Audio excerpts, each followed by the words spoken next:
বন্ধুরা, আজকে একটা নতুন গল্প নিয়ে আসলাম তোমাদের মাঝে। এটা সত্য এবং বাস্তব জীবনের ঘটনা। শেষ পর্যন্ত শোনার অনুরোধ রইল। শুনলে তোমার মধু চলে আসবে। দেরি না করে চলো শুরু করা যাক।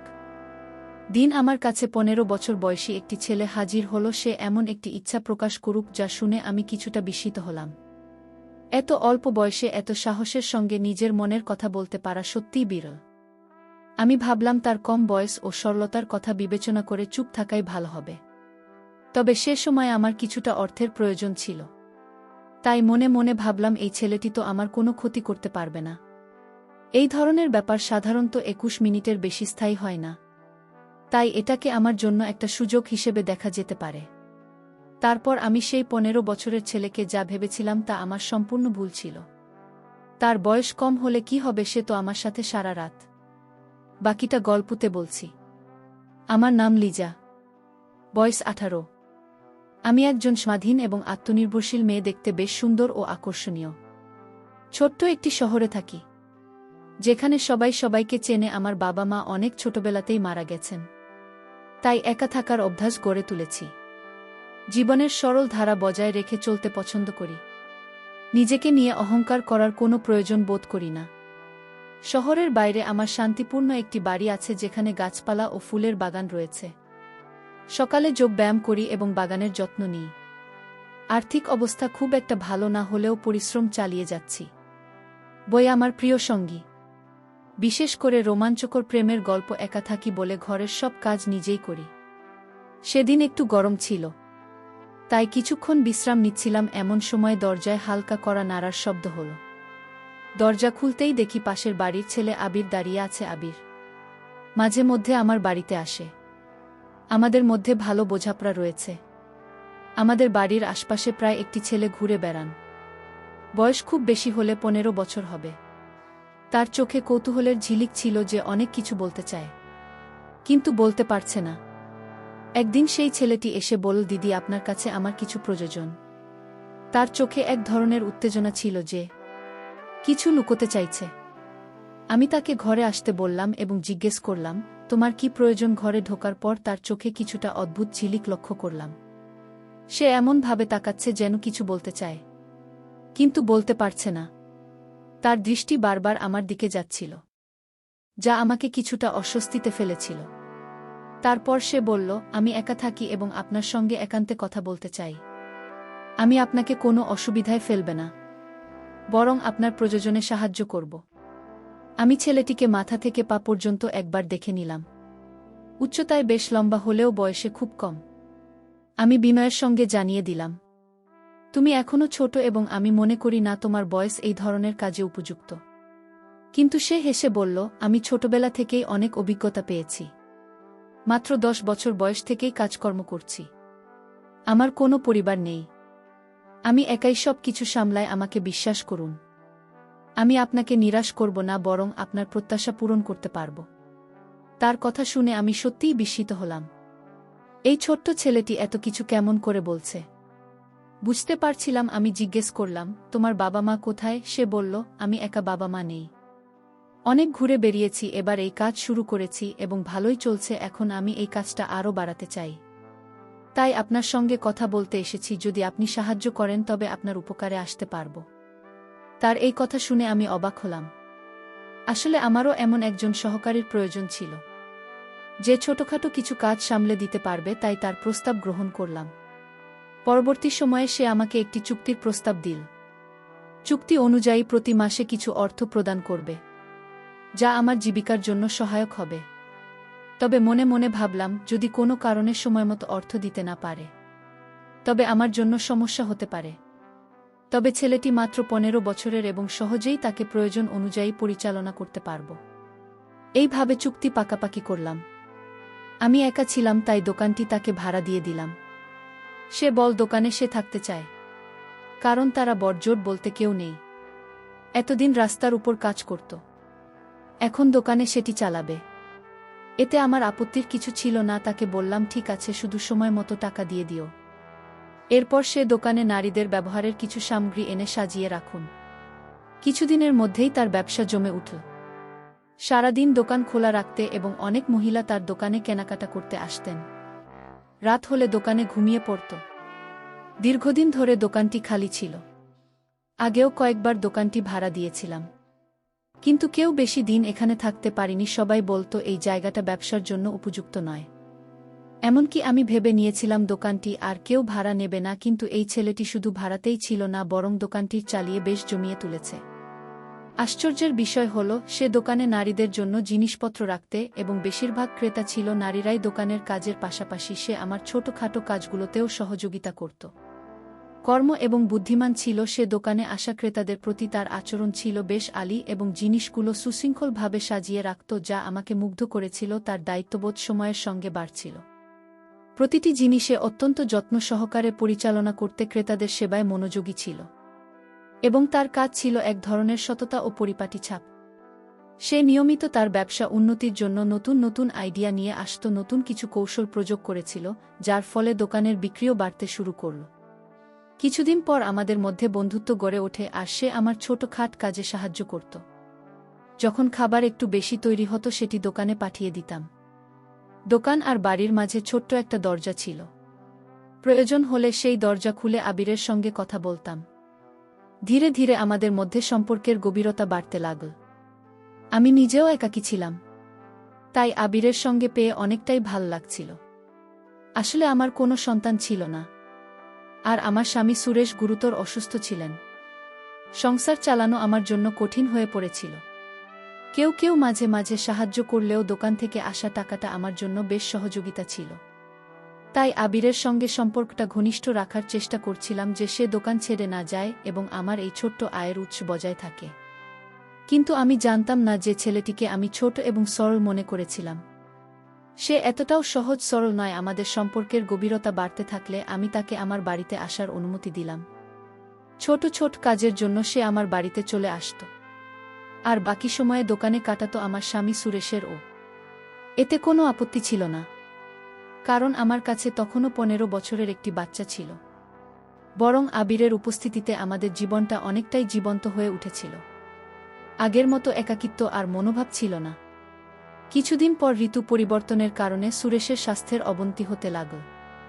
আমার কাছে তাকে হাসপাতালে নেওয়ার মতো টাকাও ছিল না। একদিন এমনই এক সময় আমি কাঁদছিলাম। আবির আমাকে দেখে জানতে চাইল, তুমি কাঁদছো কেন? তাকে সব বললাম, সুরেশের অসুস্থতা, হাসপাতালের খরচের চাপ এবং আমার একাকিত্বের অনুভূতি, একজন সন্তানের অভাব আমার জীবনের শূন্যতাকে আরও বাড়িয়ে দিয়েছে। আবির আমার কথা শুনে মুচকি হেসে বলল, তাহলে সন্তান নিচ্ছেন না কেন? এতে সমস্যা কি? তার প্রশ্নে আমি লজ্জায় পড়ে গেলাম। বুঝিয়ে বললাম, সুরেশ এখনও অসুস্থ। বিবাহের শুরুতে সুরেশ ইচ্ছে ছিল না যে আমরা সন্তান নেয়ার ঝামেলায় যাই, তো সন্তান নেওয়ার প্রয়োজন অনুভব করলাম। তাহলে হঠাৎ অসুস্থতা আমাদের জীবন একেবারে পাল্টে দিয়েছিল। সুরেশ একের পর থেকে সে আর সুস্থ জীবনে ফিরতে পারেননি।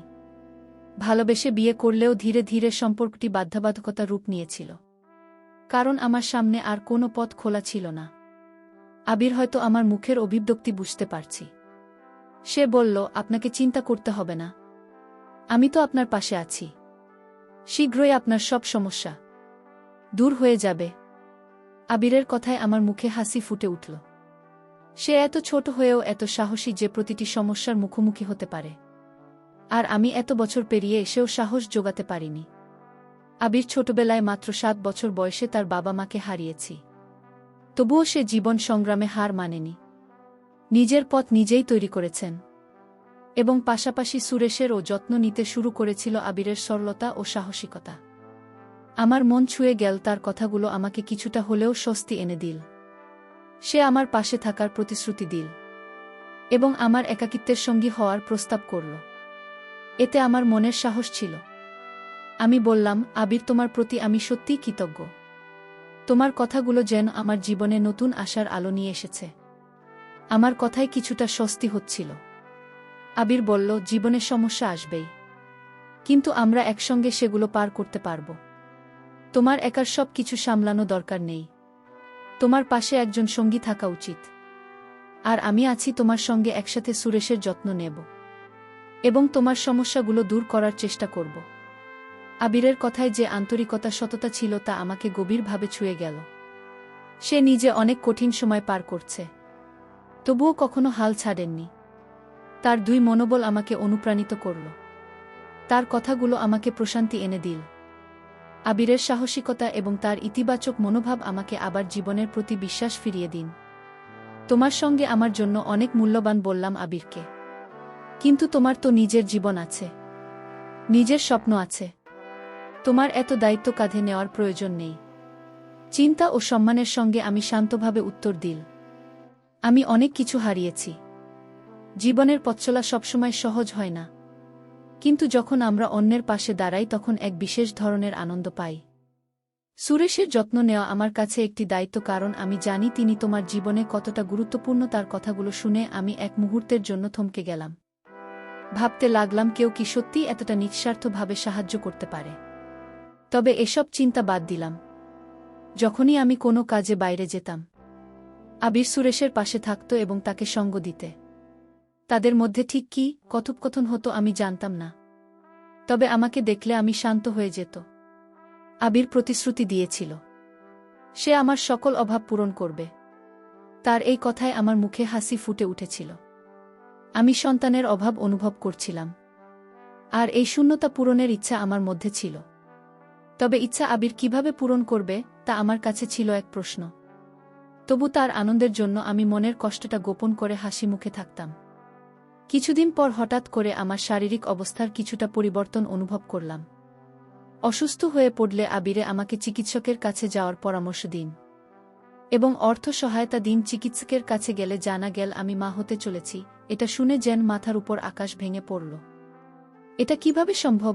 আমি কাঁপা হাতে রিপোর্ট নিয়ে বাড়ি ফিরলাম। ভয় সুরেশকে বিষয়টি জানালে সে মুচকি হেসে বলল, এটা তো সম্ভব, হয়তো আমি এখন একজন সন্তানের বাবা হওয়ার জন্য প্রস্তুত। যদি ঈশ্বর আমাদের এই সুখবর দিয়ে থাকেন, তাহলে হাসি মুখে গ্রহণ করো। সুরেশের কথায় আমি অবাক হয়ে গেলাম। সত্যিই কি আমি সুরেশের সন্তানের মা হতে যাচ্ছি? এটা বিশ্বাস করা কঠিন ছিল, কারণ তার স্বাস্থ্যগত কোনো উন্নতি দেখা যাচ্ছিল না। তবু আমি মেনে নিলাম যে হয়তো আমি সুরেশের সন্তানের মা হতে চলেছি। এরপর থেকে নিজের যত্ন নিতে শুরু করলাম। আর আবির এটা জানতে পেরে ভীষণ খুশি হল, যেন তার নিজের বাড়িতে নতুন অতিথি আসছে। দোকানের কাছ থেকে ফ্রি হলে আবির প্রায় আমাদের বাড়িতে চলে আসত। সে নিজেই সুরেশ যত্ন নেওয়ার দায়িত্ব নিয়েছে এবং আমাকে স্বস্তি দিতে নানা কাজে সাহায্য করত। এমনকি আমার জন্য ফল জুস নিয়ে আসত। তার দোকানও ভাল চলছে, আর দিনগুলো এভাবেই কেটে যাচ্ছিল। অবশেষে 9 মাস পরে আমি একটি সুন্দর শিশুর জন্ম দিলাম। মজার বিষয় হল, শিশুটি আমার বা সুরেশের মতো দেখতে নয়, বরং অনেকটা বিয়ের মতো দেখতে। আমি কখনো শিশুর মুখের দিকে তাকাতাম, কখনো আবিরের দিকে হাসতে হাসতে। আবির বলল, আপনি তো আমাকে এত দেখেছেন যে আপনার বাচ্চাটা আমার মতো হয়ে গেছে। শুনেছি মা যদি কাউকে বেশি দেখেন, সন্তানও অনেক সময় তার মতোই দেখতে হয়। আবিরের এই কথায় আমি লজ্জায় মাটিতে মিশে গেলাম। এত কম বয়সে তার এসব বিষয় জানা দেখে আমি অবাক হলাম। আমার কোলের সন্তান আশায় আনন্দে আমার মন ভরে উঠল। বাড়িতে ফিরে মনে হচ্ছে জীবন যেন নতুন করে বেঁচে উঠেছে। কিন্তু সন্তান হওয়ার পর ব্যয় অনেক বেড়ে গিয়েছিল, আর বুঝতে পারছিলাম না কিভাবে সব সামলে। তখন আবির আমাকে সাহায্য করতে লাগল। সন্তানের খরচের দায়িত্ব সে নিয়েছিল। আমাদের জন্য সে মোটেই অপরিচিত ছিল না। আমি তাকে ছোট ভাইয়ের মতোই আপন ভাবতে শুরু করেছিলাম। তার জন্যই আমাদের অবস্থা এখন অনেক ভালো। ভাবলাম তাকে ছোট্ট একটি ধন্যবাদ জানাব, তার প্রিয় খাবারগুলো রান্না করে খাওয়াব। আবির আসার আগে আমি বাচ্চাটিকে ঘুম পাড়িয়ে রান্নাঘরের কাজে লেগে পড়লাম। কিছুক্ষণ পর আবির এল, তার মুখে মিষ্টি হাসি। আমি তাকে সাদরে অভ্যর্থনা জানিয়ে খাবার পরিবেশন করলাম। আবির খেতে খেতে বলল, আপনি দারুণ রান্না করছেন। আপনার সাহায্য করতে পেরে আমি সত্যিই খুশি। তার কথাগুলো শুনে আমার মন ছুঁয়ে গেল। আমি বললাম, আবির, তোমার সাহায্য ছাড়া আমার জন্য জীবনটা অনেক কঠিন হতো। সে বিনয়ের সাথে বলল, আমি যতদিন আছি আপনার কোনো অভাব হবে না। তার কথাগুলো আমাকে আরও আশ্বস্ত করুন। আবিরের সাহস ও সমর্থন আমাকে ও আমার সন্তানকে এক নতুন শক্তি দিল। সময় সাথে সাথে আমার ছেলের সাথে আমার জীবনে একটা স্বাভাবিকতা চলে এল। যদিও আবিরের সাহায্য সবসময় অমূল্য ছিল, তবু আমি নিজেই নিজের পায়ে দাঁড়ানোর চেষ্টাও করেছিলাম। কিছুদিন পর যখন আমার সন্তান 6 মাস বয়সে পৌঁছান, হঠাৎ জানতে পারলাম আমি আবার মা হতে চলেছি। এক মুহূর্তের জন্য অবাক হয়ে গেলাম। এত দ্রুত আমি আবার মা হতে যাচ্ছি। আমার মনে এক ধরনের আতঙ্ক জন্মালেই নতুন সন্তানের দায়িত্ব কিভাবে পালন করব।